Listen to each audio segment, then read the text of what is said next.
Hello, we're back on the former Woodhead line today. I'm here with Monty again. We're walking down towards Penistone Goods. This line closed in 1981 and is now part of the Trans Pennine Trail. Just going up to this farmer's crossing. I don't think we're going to get down for a look. A bit too overgrown.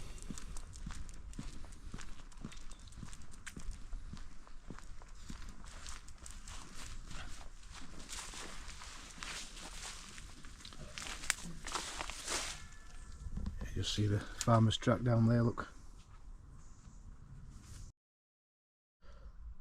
There was once a foot crossing here.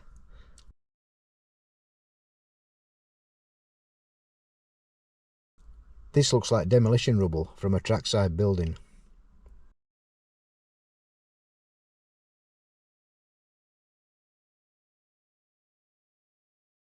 Still have a gate post with its hinges on here.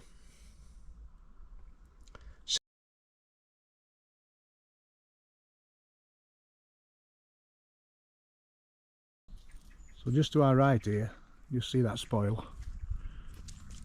That's the site of Bullhouse colliery. It closed in 1918. After the mine closed, the contaminated water from the workings found its way into the River Don below. What we're looking at here is a settling lagoon. Water's pumped from the workings and the orange sludge is allowed to settle before the water is then pumped into the River Don.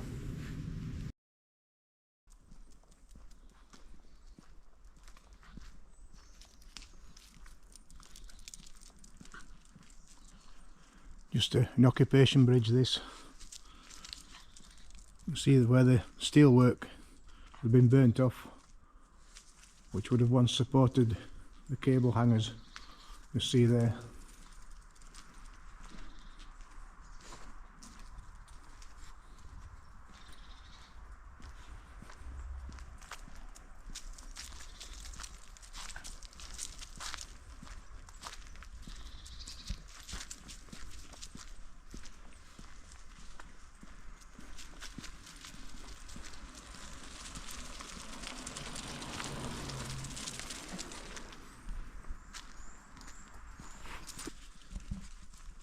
This is the site of a pretty bad accident which happened in 1884.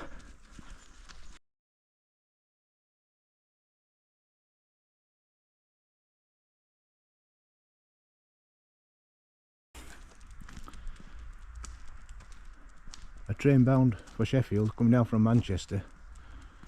The crank axle snapped, causing a derailment. And many of the carriages ended up down the banking just to the left. Unfortunately, 24 people lost their lives in this incident. Another 64 were injured.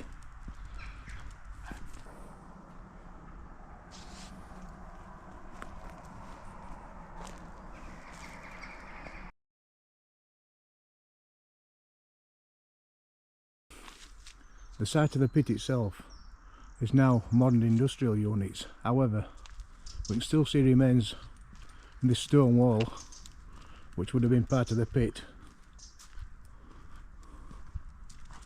The side of the railway there, possibly some loading mechanism around here somewhere, but that's what the look about it.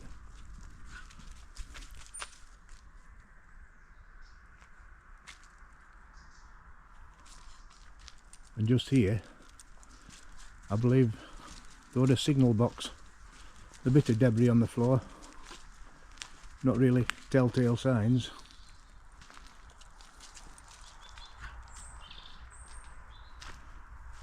A few wooden sleepers stacked up there, look, rotting away.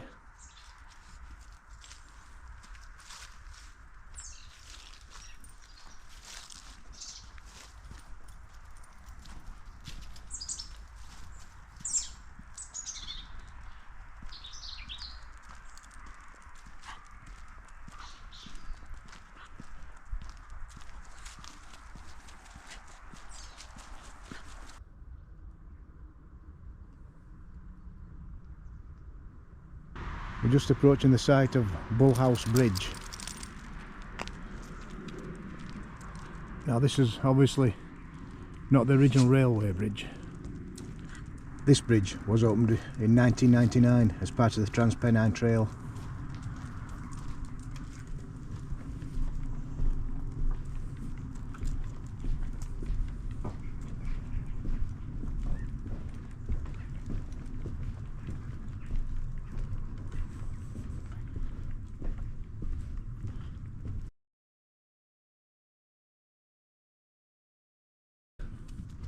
The track bed here would have been certainly more than 2 lines wide. I'll put a map up to see the extent of the sidings, obviously connected with a colliery.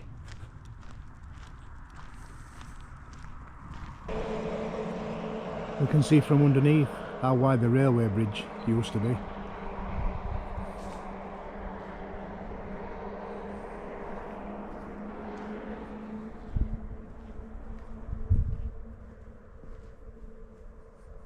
The location of these sidings is now a picnic area.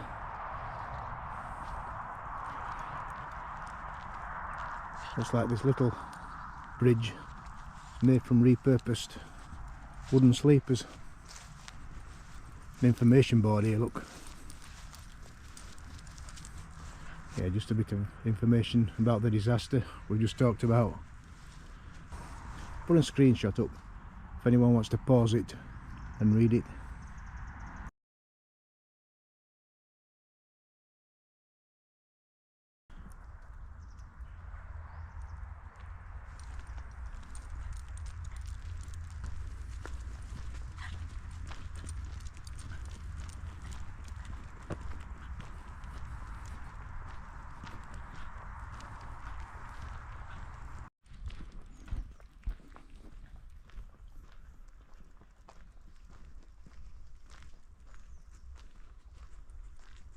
The bridge we're approaching now looks as if it's been extended from its original construction. You'll see the extra arch there on the right hand side. It's built using a different construction method, which leads me to believe it's a later addition.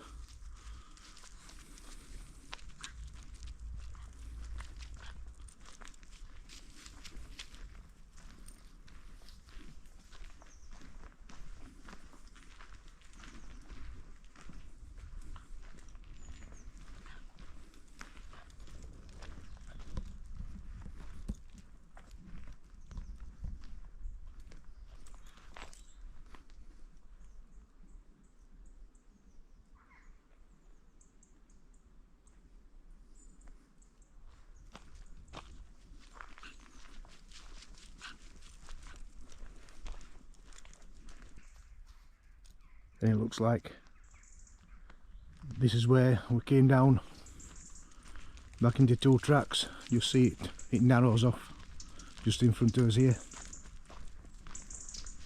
as we come out of this cutting.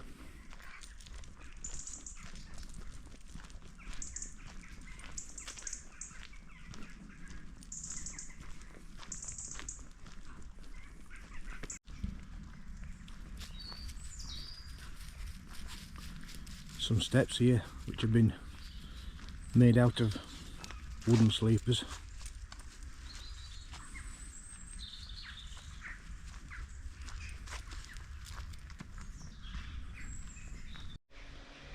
We haven't found too many of these on this particular stretch. Just look in the side there. So the gantry supports have been cut off. Can't see one on the other side. We've had a good look around.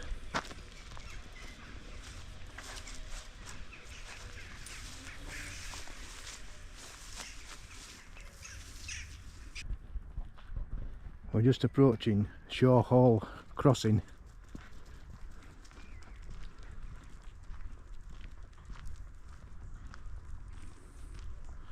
Crossing Keeper's Cottage is still there, now private residence. If you just look on the end of the building, that bell is a survivor from the railway days. It would have been rung from the next signal box along the line to let the keeper know there's a train due, so it can come out and close the gates. And one thing we do notice, there's still rail down on the floor here. You see a length there. Some more evidence here, look.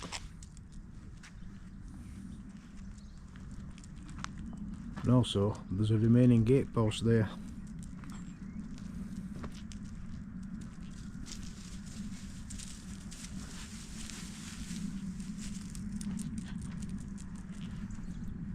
A bit of gate, what a find.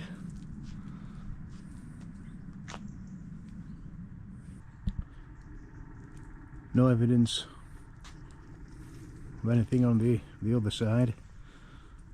On this bit of a wall here.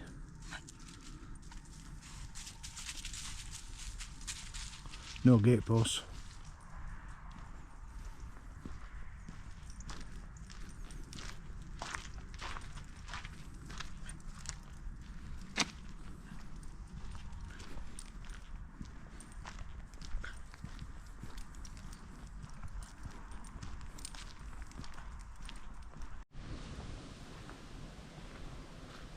This appears to be a concrete signal post.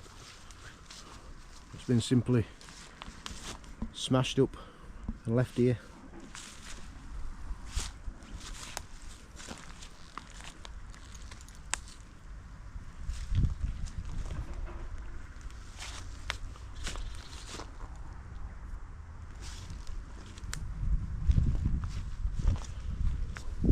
We just noticed in the side here this recess, what appears to be a ballast store. You see there.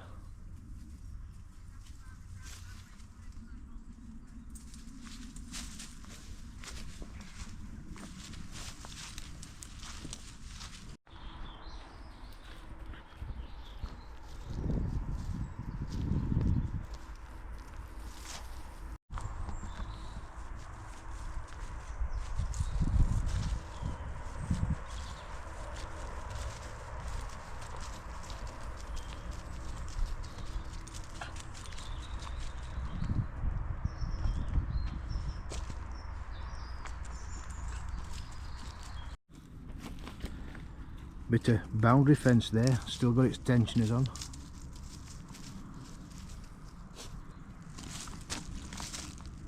Bit of ballast here as well, look. Been pushed to one side and they put this surface down.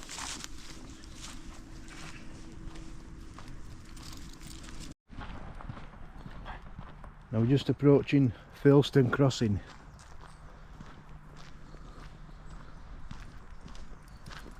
And again, I can just see in front of us a bit of rail still in the road. Just see there.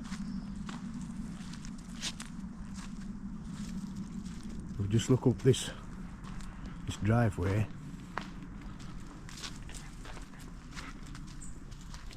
See a wooden gate post.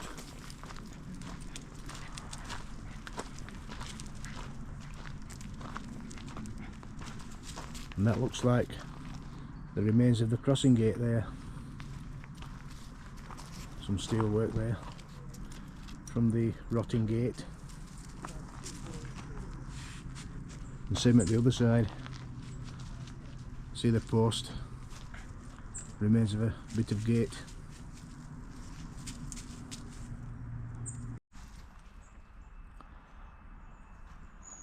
Heading back towards Penistone.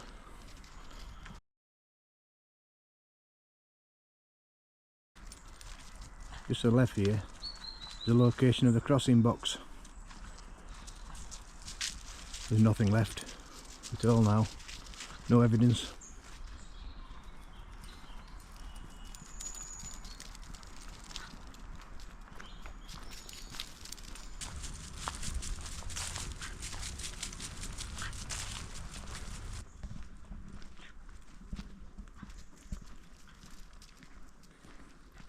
If we look carefully, this road overbridge, you can see where it's had the steelwork attached. for the overhead line equipment.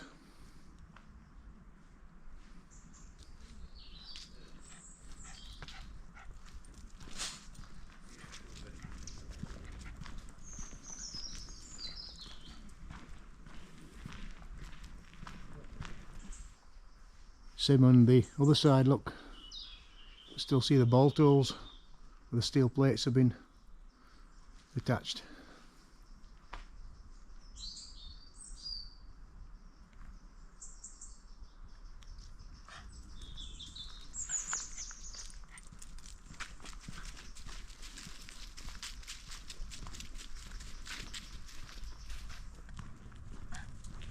And as we approach this bridge, which appeared to have been at one time a farmer's crossing, the new estate just to our left there that we can see, I thought this was going to be one of those bridges like we see many times in someone's garden because of the recent developments.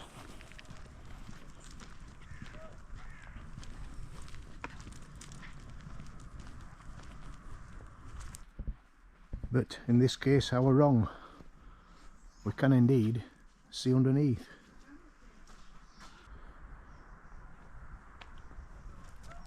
So we're literally not far now from the start of... So literally not far now from the site of Penistone Goods yard.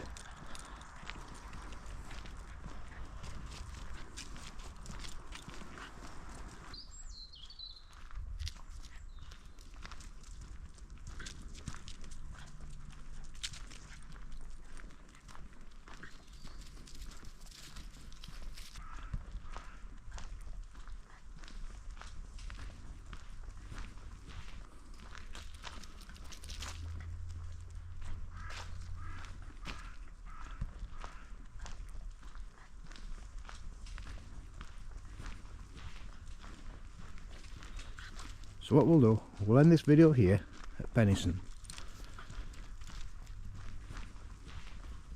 A previous video I did about Penistone railway station picks up about here.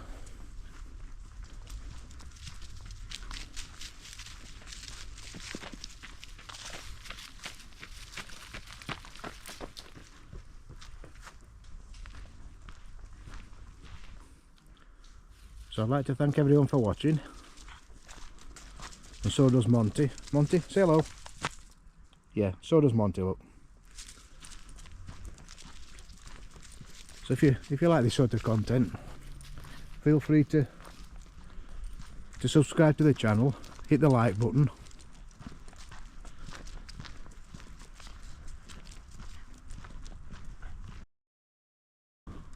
We'll see you on the next one.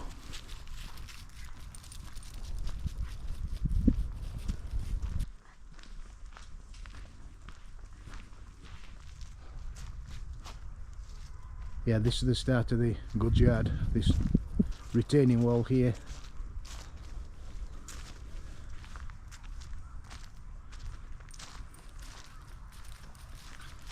So again, thanks very much for watching. We'll see you soon.